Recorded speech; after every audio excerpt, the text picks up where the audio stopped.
What's up, everyone? Welcome to More in the Know podcast. I am your host, Josh Moore, and you're probably wondering what the heck is on your face. Well, these are Farm Sushi sunglasses. These are the Farm Sushi shades, blocking out vegans since 2022.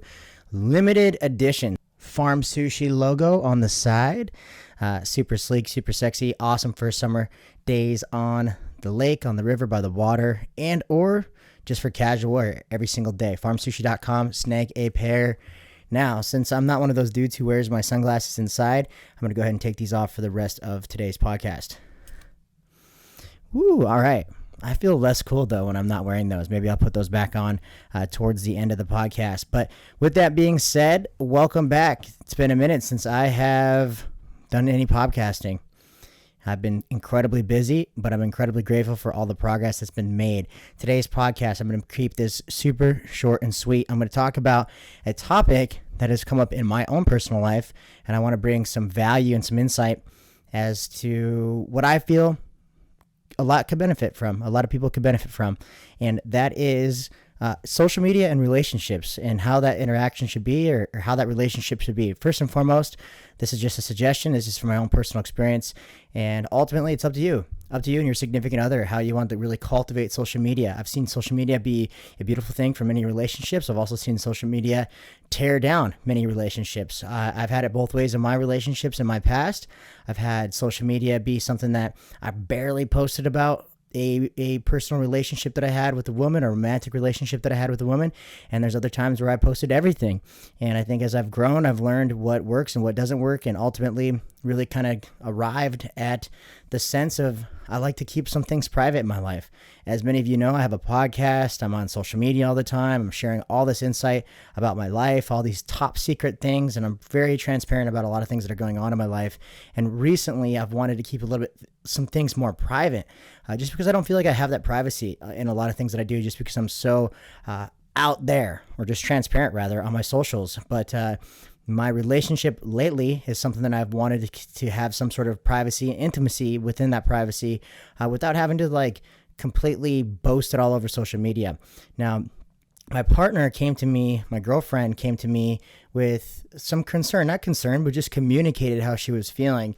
And she was feeling a little hidden or unseen on my socials, and I could absolutely understand why she felt like that. So I wanted to bring this topic because this was a really good learning experience for me, as I'm not perfect, as I really do my best as a man and as a boyfriend in a relationship, do my best to provide security, comfort, and communication with my significant other. And this is a really good learning experience for me.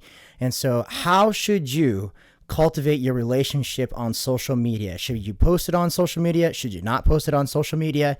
Should it be something that you keep completely private, or is it something that you should boast everywhere?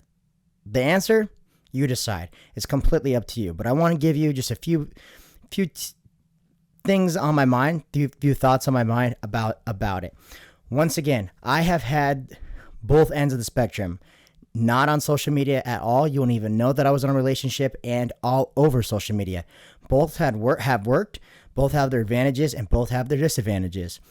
And some of the relationships that I've had that have been out and about on social media, I just feel that I didn't have any privacy. I felt that a lot of times I was posting a highlight reel of our relationship all the time, and it was like to get more views and attention, and ultimately it was kind of fake. Like, it was cool to post our relationship on social media, but it was just like a lot of the stuff that was being posted, I didn't require posting. I didn't need to talk about some of the things that I talked about on social media about our relationships.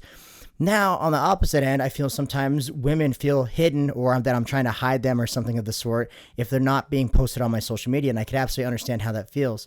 But I haven't had that privacy in my life for quite some time, and so I've lately been more geared toward that, more directed toward having some of that privacy. The biggest thing is having trust in one another.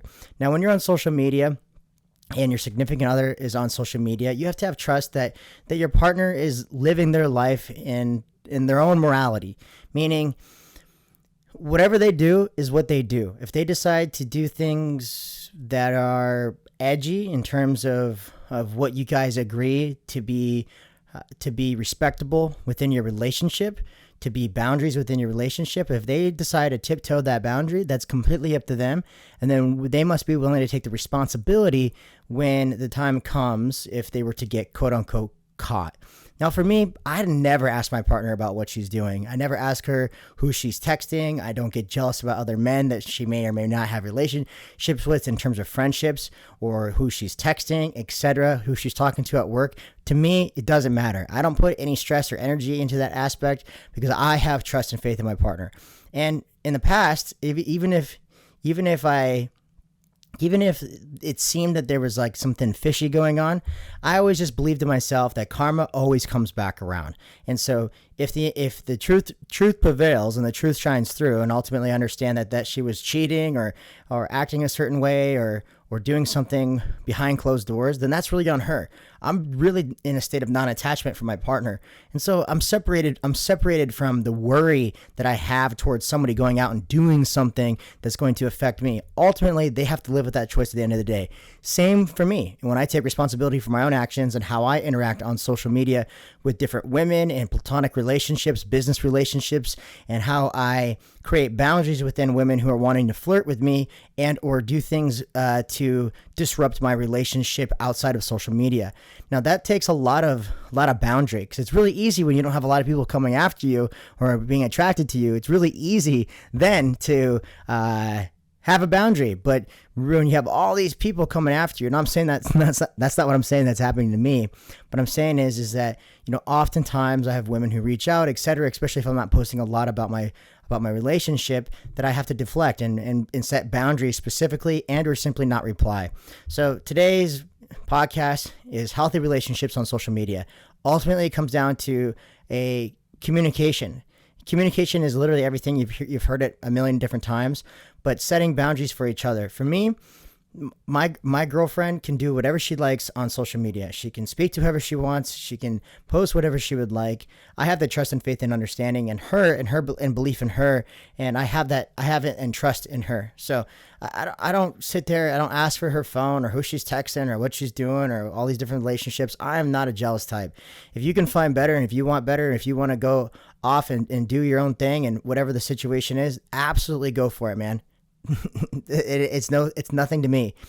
Now, vice versa, is I take responsibilities for being in a committed relationship as well. So that's a twofold system. And now I do believe on social media, I don't require to be posting about my girlfriend all the time. She doesn't require to be posting about me. But also, too, it's taking effect to how your partner feels. If your partner feels hidden, like you're not posting them because you're ashamed of them or you don't want other women to know about them, etc., then that's really on you and your own desertion. It really comes down to the intent behind it. Nothing that I've ever done has malicious intent in terms of withholding information about a relationship from social media. If anything, it's to protect a relationship and not create any sort of drama, and or also keep some of the creepers that would fucking creep on women that I would post on my social. It's like previous girlfriends have hundreds and hundreds of my male followers following them now, which shows a lot about my male followers. That's why my circle is small, and that's why none of the people that are in my circles don't talk to the women that I was in relationships in the past. And maybe they're friends with them, but they're not trying to get at them, because you got some slimeball, scummy ass friends. If once you and a girl or once you and a guy stop dating, now your friends like slide in, that's some scummy shit. I don't have people in my life like that. I don't have snakes in the grass in my life, but there's snakes in the grass on my social media that when I have posted women in the past, they follow those women and then they reach out to them. And then I see some of the messages or have been shown some of the messages, and just makes me laugh. Because they're not my friends anyway. You're not my friends anyway. I mean, social media is a big fucking placebo effect of life, but that's a big reason why I wanted to maintain such transparency on these different platforms, is to show like what some real shit is. Like, a lot of the social media is so cultivated and fake and bullshit. I wanted to do my best in my life to create something more real and genuine on social, to be able to spread that out through this platform, because this platform is so big, and this platform creates such an ease of transportation in terms of messages, valuable education, and insight and value, that I've wanted to use this as a domino and a row of dominoes to really spread this wealth of information from my own personal experience. Now, anything that I say or do on social media isn't right and or wrong, or isn't the best, or isn't the way. All I'm saying is I'm just speaking from experience. And that's what I wanted to use my social media platform for, is education, insight, and value, and as well as inspiration. But also, I have to keep and maintain this balance between what's private, what's personal, and what I'm willing to share and not share. But I'm willing to share all the things that are fucked up in my life. I've come clean about a lot of things publicly, on behind a screen, behind a microphone, in person, in front of people, in rooms of people, face to face with people. I've made amends with my past. So there's nothing that somebody can say about me that I'm not willing to say about myself, and that holds a lot of value in terms of ammunition. Because a lot of people say, "Man, I'm gonna put you on blast." Like, motherfucker, put me on blast, bro. You have nothing on me that I'm not willing to say about myself. And then when you have that, then you take back your power. So take that into consideration when you are in a relationship on social media. Is always be true to yourself. At the end of the day, ultimately, you just have to answer to you. And so your actions and what you do daily in terms of your relationship, your commitment, and your actions of selflessness, of love, of understanding, that's completely up to you. Now, you just have to answer yourself at the end of the day in the mirror. Now, if you know that you're being a committed man or a committed woman and you're doing your best to be your best in that relationship, that's all that matters. Now, not everybody's going to be perfect all the time. And I just wanted to bring this up because this was a moment of imperfection that I felt that I can learn from. As I felt that maybe my partner felt unseen or hidden, or that I was doing it maliciously. And I just wanted to say, and not justify or validate my actions, but take responsibility and say, I can understand absolutely how you're feeling, but it's not the case. And I'm going to do better. I'm going to do better in the future to be able to make this balance flow better. And I'm just doing my best to create such a balance in my social media, in my message, and in my content that really cultivates harmony. And it's not always going to be perfect. You're going to have ups and downs, but that's the beauty of life. So with that being said, thank you guys for all tuning in. Please like, share, comment, subscribe to my channel, share this with a friend, share this with a loved one, share this with your girlfriend, and communicate.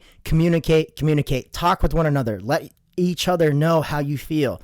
Do not hold back your feelings. And if your partner's not willing to open up and take responsibility for their actions and or have a confrontation conversation with you, then that's a red flag. That's a red flag that they're doing something. And I never assume anything. I always let my partner speak, and I let their actions flow, and their actions will show exactly how they feel. And that's how I feel about my life, my own actions. I take responsibility for myself and my body and my own actions, and that's all that you can do. So thank you guys for tuning in. Be sure to head to farmsushi.com, snag yourself some of these shades. Perfect for summertime fun, all sorts of different summertime activities, and you just look cool. I just feel 5 times cooler when I put these shades on, and when I take them off, I just feel not very cool. So with that being said, we'll appreciate you all. Please share this with anyone and everyone in your network. Love you guys. Peace out.